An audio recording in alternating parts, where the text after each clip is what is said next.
Yes. Okay, we'll call the City Council work session of November 18th at 6 p.m. to order. Roll call, please. Mayor Copeland is absent. Tom Baylor. Here. Kathy Sherman. Here. Jeff Guard. Here. Alina Meyer. Here. Ann Schaefer. Here. David Allison. Here. And David Gleason. Here. That's a form of council. Okay, work session topic tonight is the 2021 budget discussion. Turn it over to the manager, Howard. Thank you, everyone. So at the last work session, we presented the first stages of the budget and identified early on that we have a real revenue problem in 2021 and even now in 2020. We, in the interim period between when we first presented our draft budget and now, we've made some refinements, we've discovered some things, we found some errors, and I can now honestly say that what's in front of you is our best guess of where we're going to end up at the end of 2020, where we're going to be looking at problems for 2021. And I will let Ken go into more detail, but the bottom line is that we have a fairly significant revenue problem in 2021 that we're going to need to close before we can even get into budget detail. And this work session tonight, I hope, will be an opportunity for you as council to signal to staff how we might resolve both the revenue and budgetary problems for next year. So with that, I'm going to turn it over to Ken, who can talk you through what has transpired between the initial presentation 2 weeks ago and where we are today. Thank you.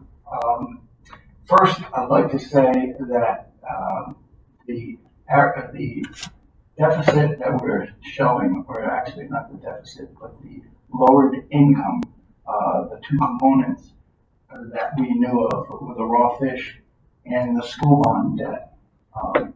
That was in addition to the sales tax. The sales tax is coming in lower. I missed that because of a coding issue. That's been corrected, and the run rate or the sales tax for the rest of the year is forecasted to be about $500,000 lower than budgeted. That's a big change from what we presented in prior meetings, and I apologize for that, but it affects both this year and the anticipated revenues for next year. If we maintain the same, if COVID is still here, which probably will be, but that $500,000 is for both this year and next year, a reduction in revenue. So the budget that we presented with a deficit of 1.3 or 1.9 actually would, if including that $500,000 that wasn't recognized, would have been 1.8 and 2.4. But because we refined, I guess, more of our of the expenses, it really only the budget only comes to, or the deficit comes to 1.48. But I should step back and go over the exhibits one by one. I guess probably instead of jumping around. Exhibit 1 is our actual results for 10/31. It shows that we're tracking lower. The raw fish tax isn't in there, but we did receive that today. And that, let's see what else. I think what's really critical, again, back to identifying this as a revenue problem, is that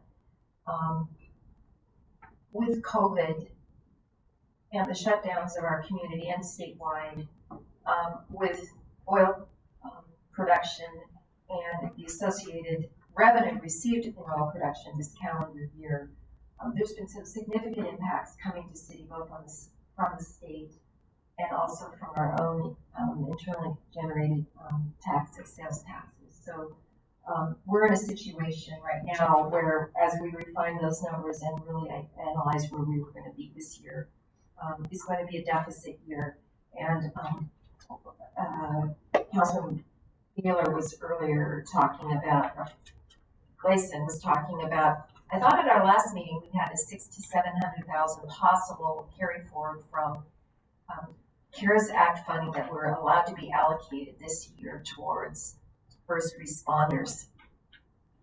The reality is now that number drops to about $150,000 that we can carry forward from this calendar year into 2021. That's a big difference between what we projected and anticipated and reality. So I just, again, want to share that where we are right now is ending this year in the black only because of CARES funding that will pay for our first responders, and a small portion will be carried forward into the 2021 budget year. So Ken, you want to? That is shown on Exhibit 2. The bottom line, that's the projection for this year. Looking at it in more detail, again, at the bottom line, the anticipated shortfall is a little north of 500,000. That takes up a lot of the CARES quote unquote surplus, that 68, that 100,000, leaving the 150 to be carried forward. The revised budget is on Exhibit 3, and that highlights the three main components of reduced revenue that, well, like the memo says, we can probably weather one of them, but to have all three of them at one time, the lower sales tax because of COVID, the raw fish, and then the school bond debt. I mean, that's 1.5 million right there. And it's challenging to say the least because there really isn't much. A lot of times when you have a lowered revenue, there's other expenses going with that revenue. But on these cases, there really isn't corresponding expenses that can be direct expenses that can be lowered.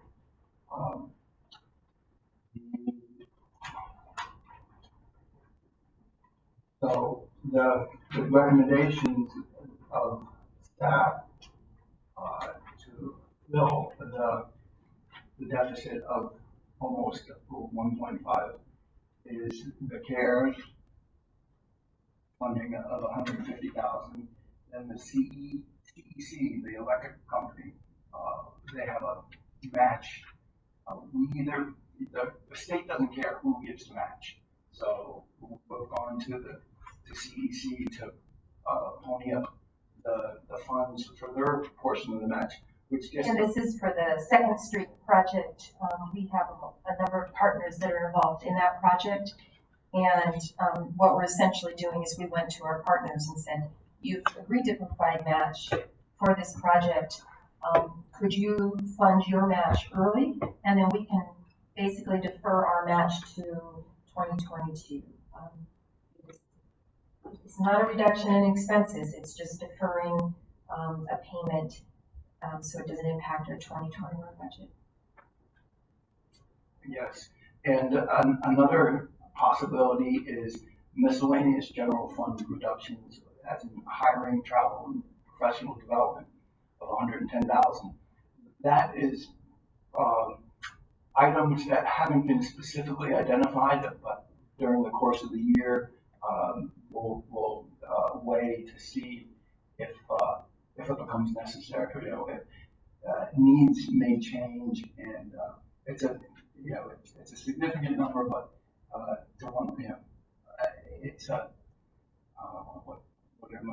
it's a general number, I guess.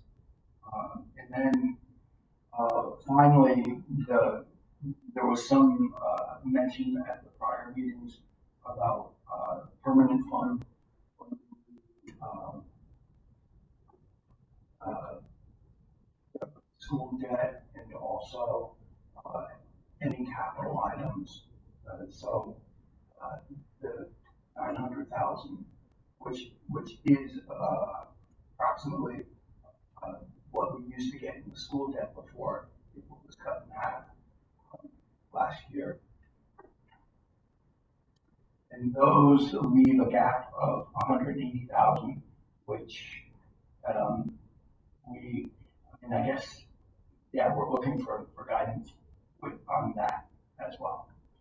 So essentially where we are right now, and I think, what we as staff need from council is a clear direction as to A, whether or not you are willing to tap on a one-time basis the permanent fund to, which was made up over many years of school bond debt that was not needed, and other receipts along those lines, that we would take a one-time draw to cover this very sudden and dramatic shortfall in revenue due to COVID. That, of course, is an easy solution, but I think it's a realistic solution if you want to go down that route. Otherwise, we're looking at $1 million cut between the anticipated shortfall and the 900,000, and we would look to you for ideas around cuts that you felt would help balance this budget. So with that, I'm going to turn it back to our chair here. Okay, comments, suggestions, Tom Baylor? Can you clarify the CARES funding, why did it go down to run out of money, or that's all they'll let you use? What's the... No, we were allowed to use a portion of that CARES funding for first responders, and we planned on having some carry forward. What ended up happening is that resources that we would normally have spent in a normal year when there was no CARES on first responders, we thought we were saving that money, but because of other revenue reductions, we ended up needing that money to help pay for first responders. So again, it was a combination of things, but mostly it centers around revenue. No school bond debt reimbursement, and the unexpected. I shouldn't say unexpected. It certainly would be expected that we would have a reduction in sales tax revenue, but we had made an error internally in our reporting, and so we didn't catch that until the last little bit, and that came in very close to $400,000. So when you add up all those little things and the costs of the CARES projects that we have in play, we're so late in the game, we didn't have any opportunity to make any other adjustments. So all that's left is 150 if we're lucky. Well, I guess that's why I spoke up earlier about this giving away $1 million and making sure that we had enough money to pay for everything else. So, can we take the $1 million that we're giving away, put that towards the budget? At this point, I guess a portion of that perhaps, the answer is yes, but only to the extent that we could cover a portion of our first responders in this calendar year at this point. The funds have to all be committed by the end of 12th of December. So, and at this point, we have basically, tomorrow the cards are going out. So we've promoted the program, we've funded the program, and we are where we are. I will say that there's a glimmer of hope, hopefully. At the federal level, it is highly anticipated that there will be additional CARES resources available at the state and community level, local level, to help in this instance, not with projects to mitigate COVID and protect community, but projects that will actually replace lost revenues. So my thinking at this point is, again, there's no guarantees, but assuming those resources would come in, we could replace dollar for dollar any draw that we might take from the permanent fund. But again, I think I said this, I think the program first came out. So now we're in a situation where we're gonna give away $1 million, and then we're gonna go to our bank account and take out $1 million. It just doesn't make any sense. You know, I mean, that Well, would I guess- tax the people who give the money that we gave away. If, Who would do that? if the program was strictly about giving our residents $1 million, that certainly, that argument holds. The program is based on a requirement or a recommendation, strong recommendation, that we do economic impact in our local community. And this program was designed to, in the end, support local businesses. Was designed to put money into our business community to help prop them up. So, you know, that was what the program was about. How we did it was, instead of giving direct grants to businesses, we said we're going to give individuals dollars to be spent exclusively at local businesses. And then the third beneficiary of that hierarchy is that the city gets sales tax on all those sales. So the $1 million going in, we're going to get $60,000 in sales tax on that. So I think,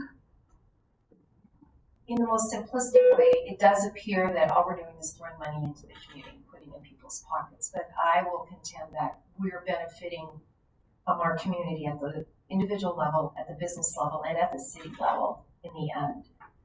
And we can justify that with the program requirements to provide economic support for individuals and the business community. So, is it, if we were to, if I could go back 6 months and say, if I knew then what I know now, would we do things differently? Yes. But we are in the middle of November. That was my point 6 Yeah. months ago, though. That's exactly Right. my point. And we thought Give away this money, and then we're gonna find ourselves needing the money. That doesn't make any sense to me at all. And I'll tell you, there was jobs out here that we couldn't fill. I tried to hire somebody. I said, "Oh, why would I work? I'm getting $800 a week on unemployment." So I'm not a big fan of the giveaway, especially now that we're gonna probably have to tax our way out of this or take out of our bank account. So that being said, if we can draw some back out of that, I think we should do it. That would be less money we have to take out of our savings. The rest of the money, I don't know where you're gonna get it.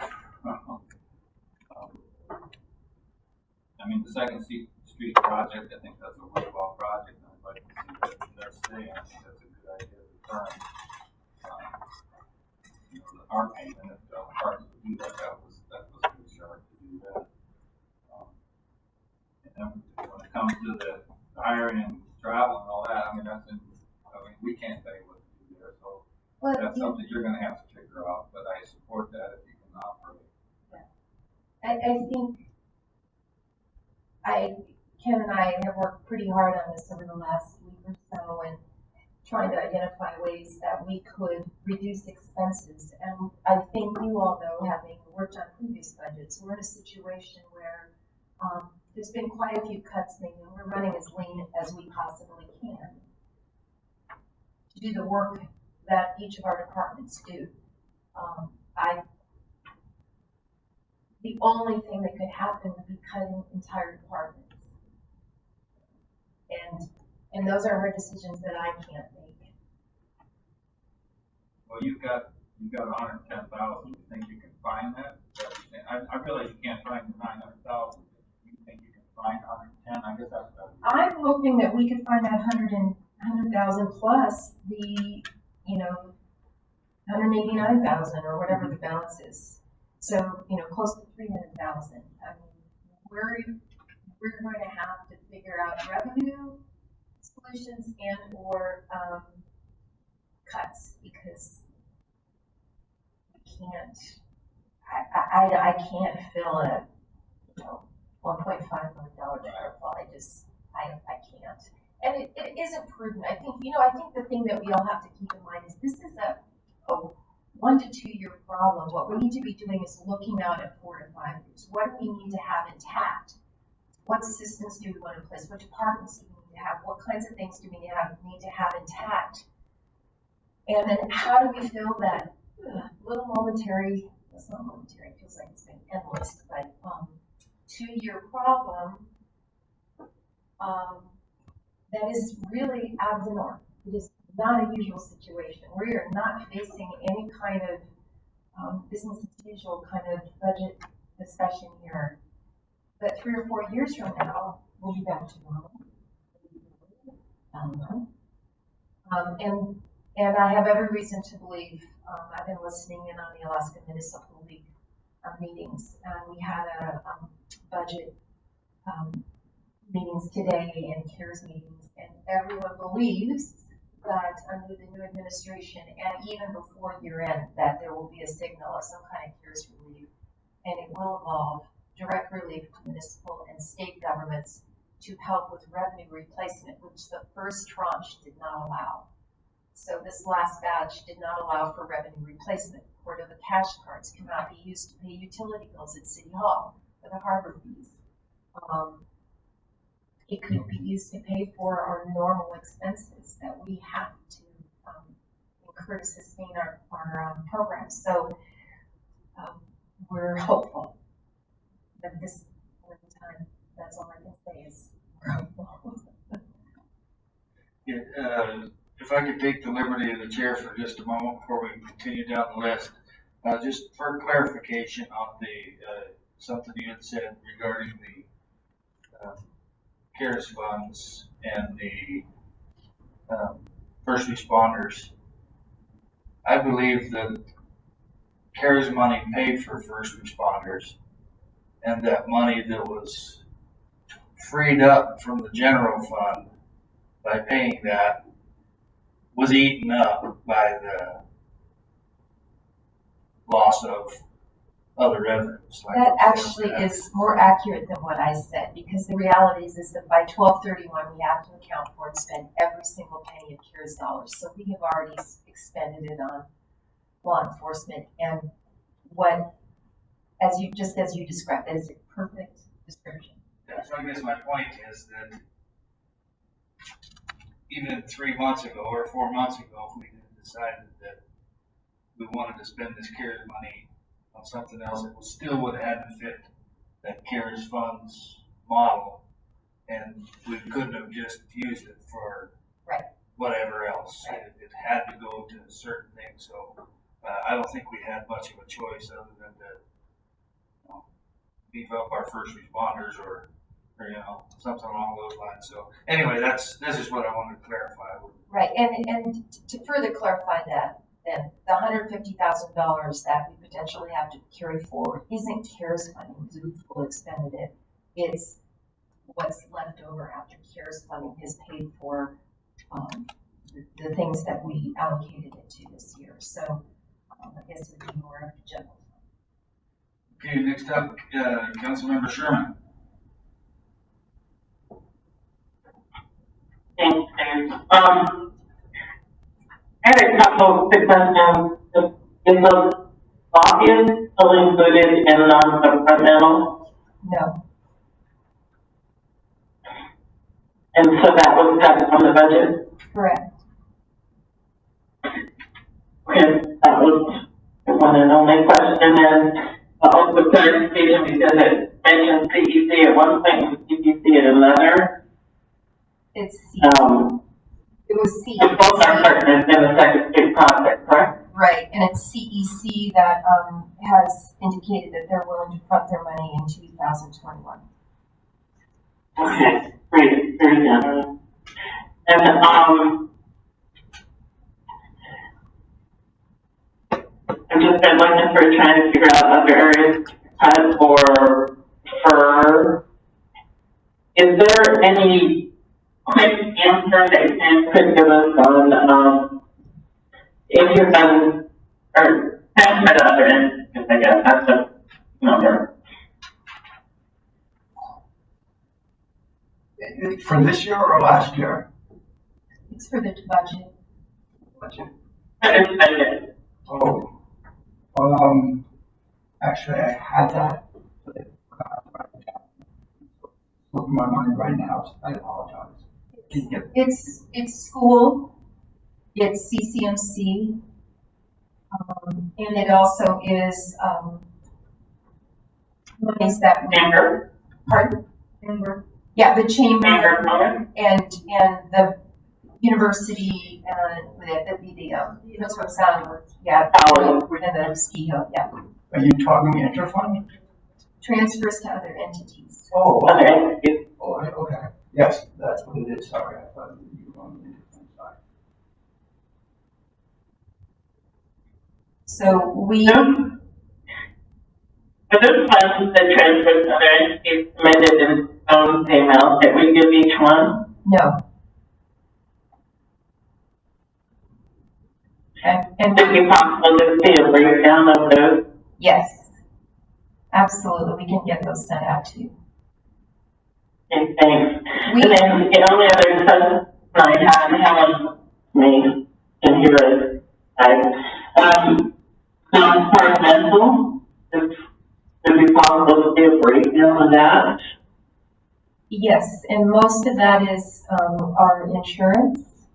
Those are things Uh-huh. that aren't dedicated to any specific department, but are carried by the entire city and then portioned out to, each department. Correct, yes. I just was curious if there was anywhere in there we could Yes. step up some money. So. Yep, we can bring that, those details to you.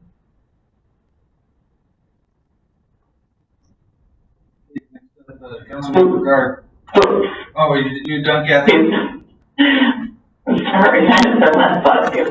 I'm all in favor of cemetery maintenance, and I just think cemeteries have improved so much since I have lived in this community, and I would not want to necessarily cut that funding, but it's also $20,000. And for 1 year, I was just thinking a bunch of us could all volunteer to help keep the cemetery in order, but, that's just if we get close and there's things like that I think the community could pitch in, if we get down to it. So, that's it, I'm done, Dave. Thank you, Kathy. Councilmember Guard.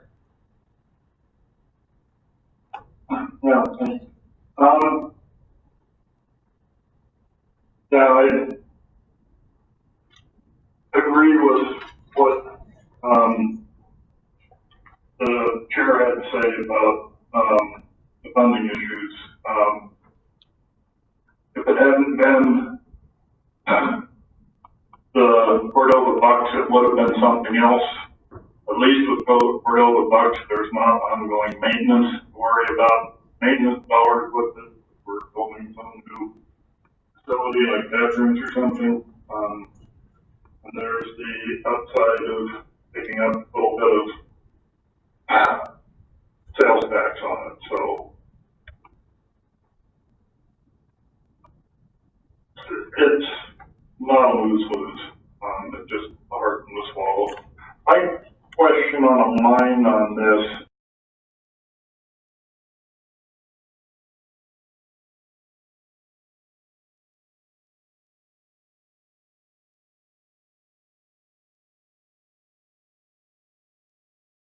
Running your jail, a portion of that, you're receiving money from the state operating jail.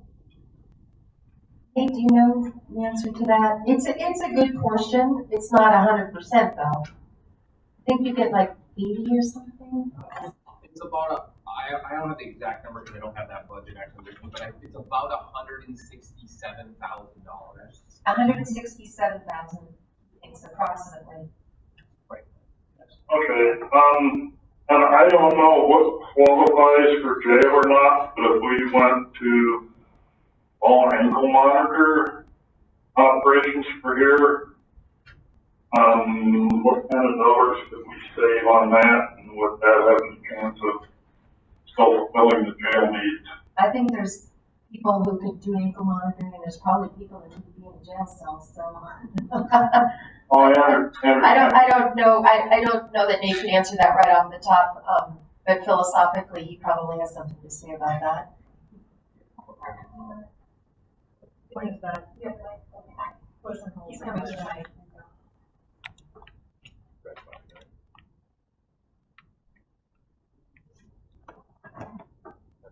Hang on, what do you have? What's it called? Where was my? No. There's room A or room B. Okay, like one. Yeah, Ron. Okay, you can hear me. In regard to that jail question, yeah, I can't bring up the number obviously off the top of my head for that. However, there are certain things, crimes and such that require jail confinement. We couldn't go to 100% ankle monitoring for every person who's incarcerated on our end. So we require a jail cell at least somewhat, because at the very minimum, if they can't post a bail, they have to be transported to Anchorage, but we have to be able to hold them until they're transported.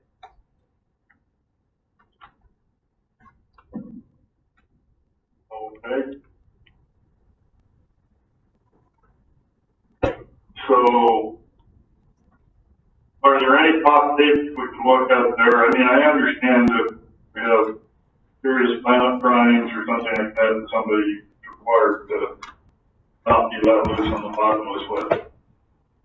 We'd have to do something, and we're obviously not turning down the building of the jail. As it is, that we ran everything else for ankle monitoring. I don't know what that would do for man hour or as jailer time watching. Currently, the currently the way most of the jail operation as far as manpower goes is billed is just a function of percentage.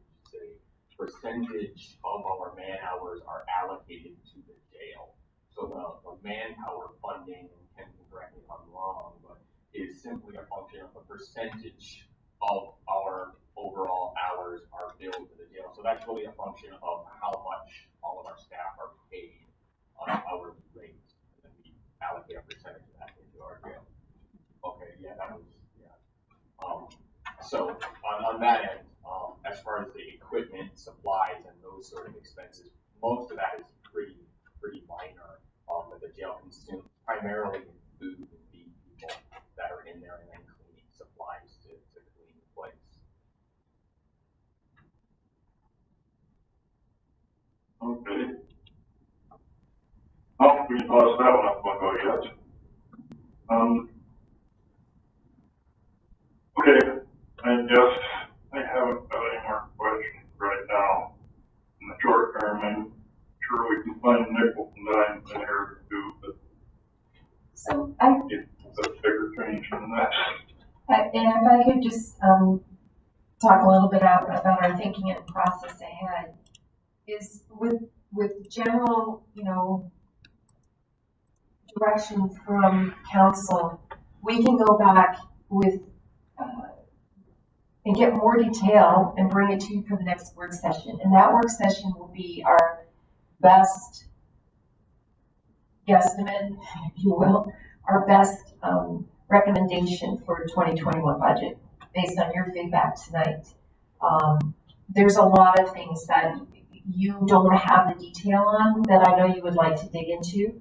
And it is possible that you might say, okay, we want you to cut X% from the budget. And that detail will only make sense once we've done that reduction. If you say we want to take money from the permanent fund, that changes the dynamics of our revenue problem and makes the cut solution a little easier.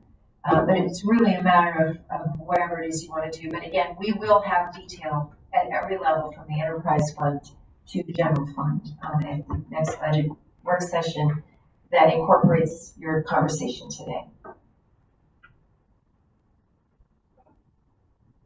Well, with all we've got, I don't know if we can do a percentage across the board. We've tried stuff like that before and it didn't do us any favors.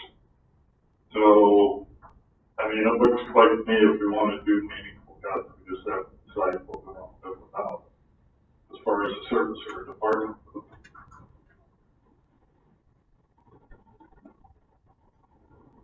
Thank you. Was that it, Jeff? That's it. I brought it the right one up. Vice Mayor Meyer? Yeah, thank you. I appreciate all the discussions that gone on before me. I'll just make it run a little short. Yes, I would be willing to draw off of the permanent time, mainly because of that school bond. Debt reimbursement, then going down to zero. Also, the school said we can't expect to make up that in sales tax for normal revenue. Before voting on getting something out of the current funds, of course, I'd want to see more detailed messages, meaningful cuts were made to help get the staff filled, but that's my opinion on it. That's it right now. Thank you.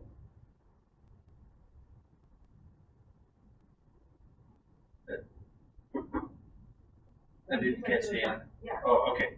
Okay. Thank you, Lena. Councilmember Schaefer.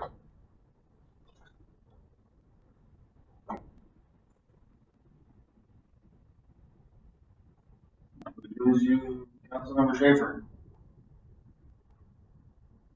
And there you're muted. Okay, come back to her. Councilmember Clayson.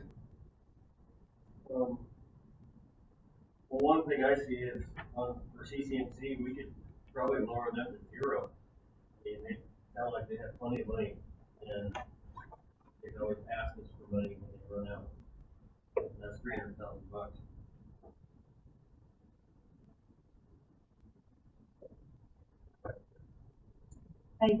To share that I did have conversations with CCMC as well as the school district.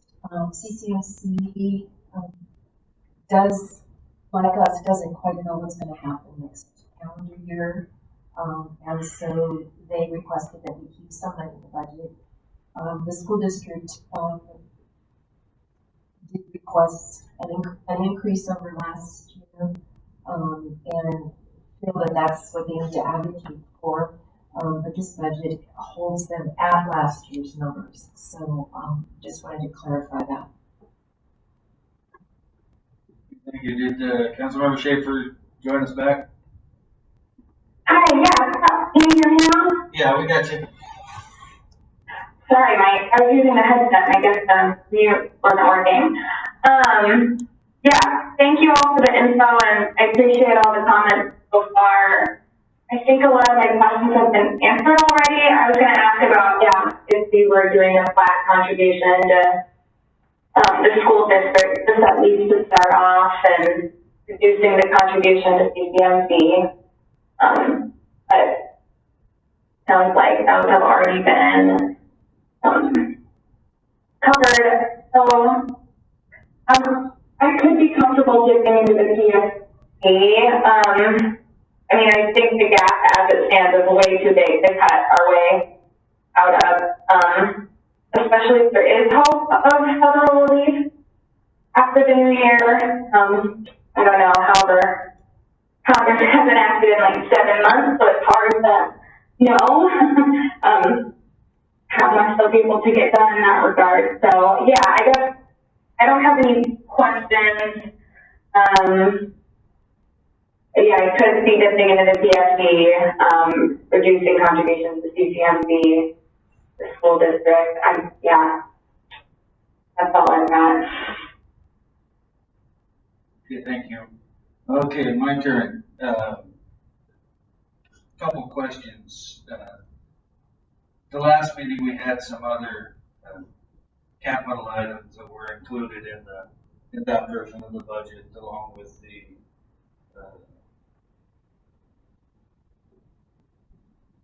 Bitney, the lobbyist. You said the Bitney was out of there. How about those other capital items? Are they're still in there? No, the capital items have been removed. The only ones that the matching is still there. The capital items for the matching or the matching. Okay, those capital items have been removed. Okay. Again, I'll state that, you know, regarding the permanent fund, I'm okay with a good portion of that. I'm not sure. I'd have to see where we end up at, whether I'm in favor of the whole 900,000 or not. The other items look okay. The one issue I would have with reducing CCMC to 0 is, I understand they can come back and ask for some if in June they run out or whatever, they need money then, but at that point in time, the permanent fund is the only place that money comes from. I'll have to consider that. I'm not necessarily against it completely, but that would have to be in consideration. But I too think that there's a pretty good chance that there will be more CARES money. Certainly, we will have more CARES expenses in January and on in 2021. So I would anticipate that you anticipated that, and that's part of this budget as well, because we're going to still have to have people cleaning. You're still going to have to buy cleaning supplies. And we're still going to do those things. But I'm pretty confident that there will be additional money coming from the federal government on that.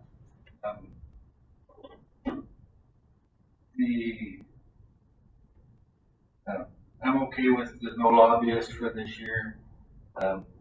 CARES fund, whatever's left over in our general fund budget, because of that, I'm okay with that. I think in order to provide any further recommendations for cuts, I need to see a detailed budget. I too, as Councilmember Gard stated, I'm not in favor of a direction to anybody on 10% across the board or 5% across the board. Anything across the board, I think we need to. Again, I can't make recommendations without seeing detail. It doesn't tell me in this packet that we got what that school budget is, what all those transfers are. Was Family Resource Center part of that as well, which wasn't mentioned earlier? So, we just be able to see details.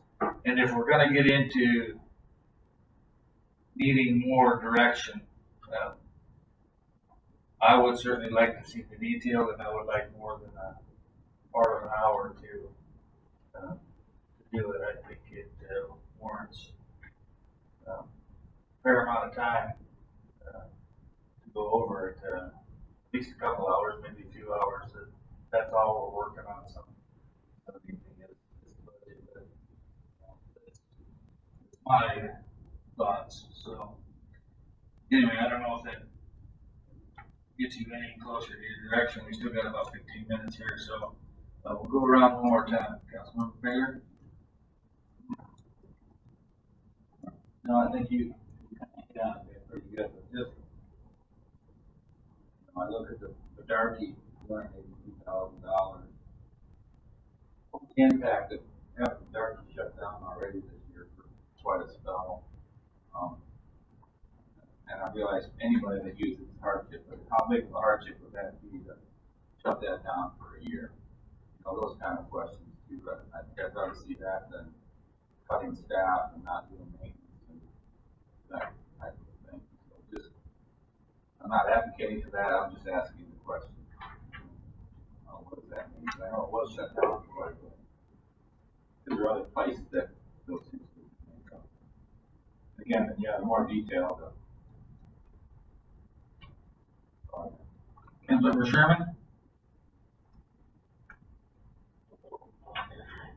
Sure, thank you, Councilman Ellison. Gonna go back and say that I am in favor of taking money from the permanent fund. You can still hear Travis Barbaro and Neil Schultz say that that was basically a rainy day fund for such an emergency, and I'm sure they never anticipated COVID or the state reneging on their reimbursements.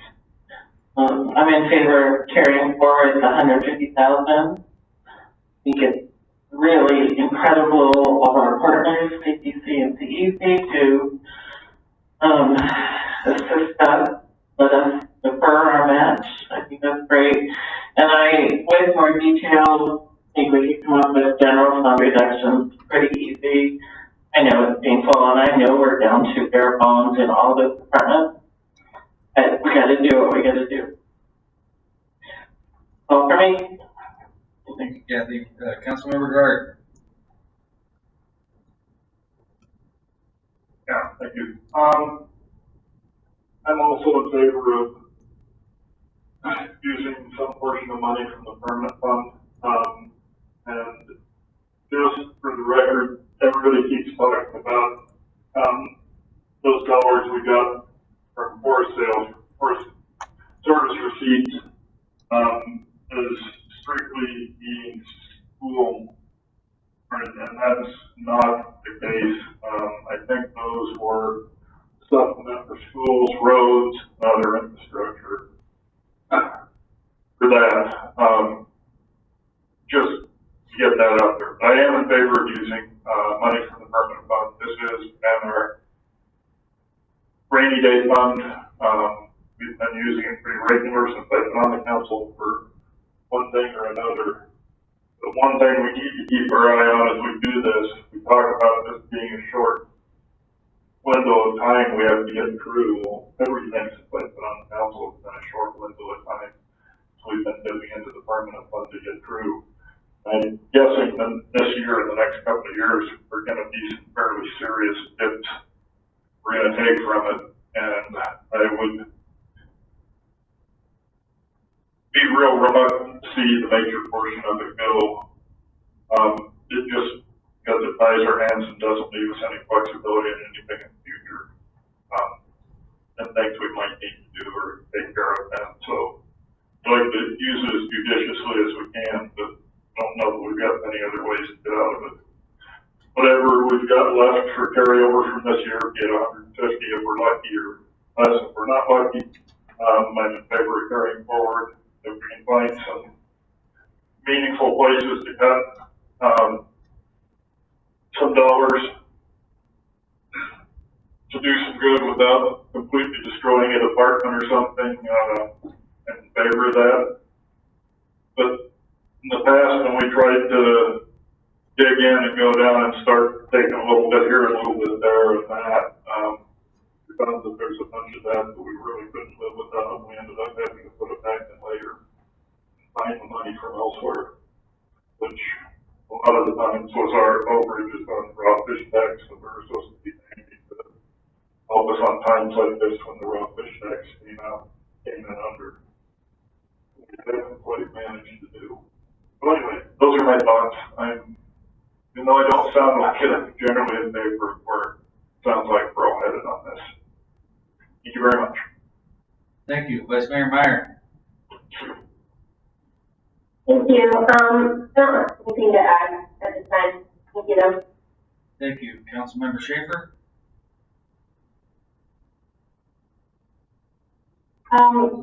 Yeah, can you hear me?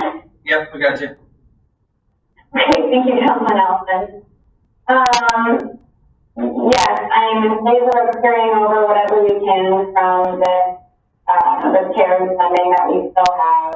I'm also in favor of forgoing the lobbyists for the upcoming year. I'm also in favor of keeping our contribution to the school district flat and reducing the contribution to CCMC. And if there are still additional ways to go down the general fund, to look into those. But then if it comes to cutting like major programs and services or staff, I would much rather dip into the rainy day fund or CSD. Yeah, especially for in help of general relief. So, yeah, I like that. Thank you. Councilmember Gleason. Yeah, I'm in favor of the, getting the permanent fund for the school bond, and I was gonna actually ask, I think the last year, I'll have to get that back to you. but it's a few more years, right? Yes. 'Cause, I mean, we're gonna Yeah. be the same boat. I don't even have it here. The other thing was, I will just reiterate lowering CCMC down to 0, because I'm sure that I'm like Councilman, I feel like we're gonna get more funding, CARES funding, and they're gonna get it too. And so we're in a hole now. This is one way to lock 300,000 out of that. And if we have to give them money later, I think the chances are that we won't are better than if we will have to give them money. So I think we should do that. It's like a pretty easy one to do. And I think the forestry receipts, there were 2 checks, one for the school, like $500,000, and one for the streets, like $10,000. I mean, it was divided up. It's predominantly schools.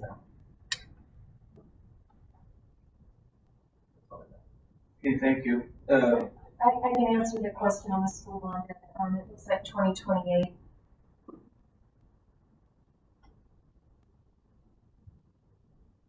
Okay, sounds good.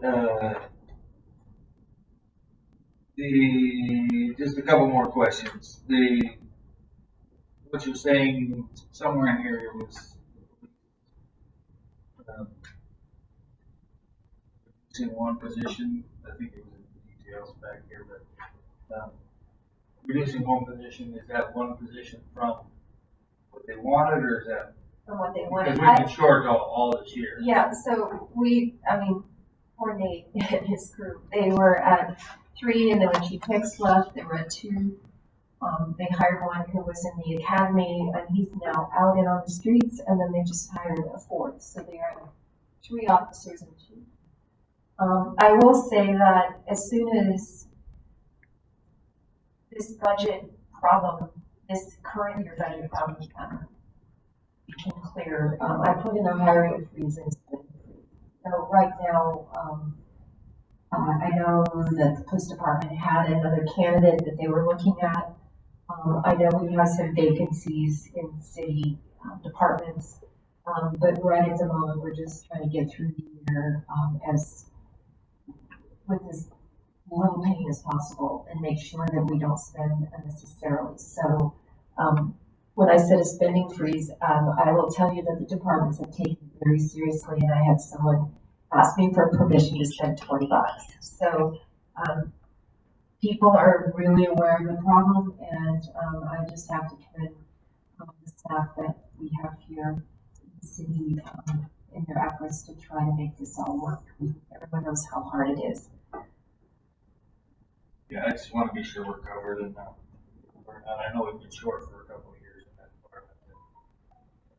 And we probably, I know we still are, but at this moment in time, we're currently budgeted for how many? 4 total. 4 plus the chief. No, 3 plus chief. 4 total bodies in law enforcement plus the dispatchers. I think there's 6 or something like that. 6 dispatchers. There are 5 dispatchers. 5 dispatchers. So my understanding is the fiscal year 20 budget is for 5 total officers. Okay. Yeah, I'm pretty sure it was 4 and 1. Yeah. We waged too short for most Yeah. of the time. So this budget has 3 as well. 3 and 1. Okay.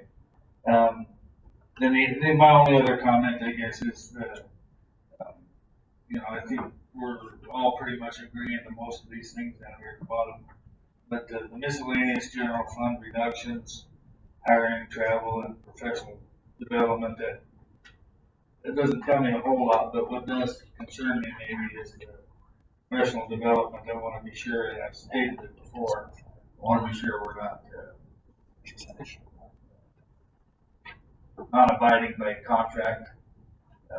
Any contracts that are out there that require certain professional development, that I don't want to end up, we've been in the position before where we've had to rectify that in December of the following year. And I wanna be sure that we're, make sure we're checking that when we're deciding what to cut from here, but, does that give you Yeah, so let me just direction there? make sure that I'm, and correct me if I'm wrong, what I'm hearing is that, we, as staff in all of our departments, it can look towards a rather sizable piece of this problem, maybe coming from the permanent fund. You want us to, really spread the numbers and bring back detail, and I really want the department heads choose and help guide where those cuts might be most effective. And we'll do our best to balance the budget so that when it comes back to you, you can look at something that says, okay, we can do this. We will minimize as much as possible the draw from the permanent fund, but it will not be zero. And I also hear you saying that we are not looking to eliminate entire departments, which is basically the only other alternative. So, does that sound like direction? So you will get detail at the next budget work session. Department heads, again, I really rely on them to bring their expertise to their own budgets, and they will take this feedback from you, and we will get you some really good numbers at the next work session. The only other thing I would add to that is if you could talk once again to CCMC and see what, bringing that down to zero, what that would do to them and what their best guess on what they think is going to happen. And budget for the schools. And I also should share that we are continuing to work really, really hard with those folks that we have contracts or relationships with, like our Holly has come back and said we will get you a flat rate so that no matter what the work is, you'll only pay one rate and you'll save money next year. So they're acknowledging the difficulty we're in and they're really looking to help us there. Insurance, we're all over our brokers and trying to reduce fees and get us the best what we possibly can. So those numbers are still not yet in, and hopefully by the next budget work session we'll have some clear numbers of that. But those are some big numbers for this budget. anybody have any comments on our homework for the next meeting? Anybody online? Yeah, I got one quick question, Dave. Go ahead. When are we planning on doing the next budget work session, and how long are we allowing ourselves time for it? Possibly, we just work block time to sit down and hash out stuff on this. We're gonna get to the point where it's not gonna be a 30,000-foot view on it. I thought at pending agenda of the regular, we'd talk about December 2nd is the next regular meeting. And I've talked to some department heads, and if we don't have a lot for that, maybe we'll forego that meeting and just do like a 2 or 3 hour, or however long we need, budget work session instead. So December 2nd at 6, and we could go a couple hours. Okay, so we'll address that at the pending agenda. But one follow-up question, and how long does staff think you need to get, the numbers and budgetary stuff together for council to be able to? We can get it to you by that meeting. We've been a little bit stuck because we don't want to put a lot of time into making cuts if there was a possibility that we could plug a piece of this hole with the permanent fund drop. And so you just opened up our ability to get you some numbers. So thank you. Okay. Okay, there being no further business, we will adjourn the meeting. Take a couple-minute break.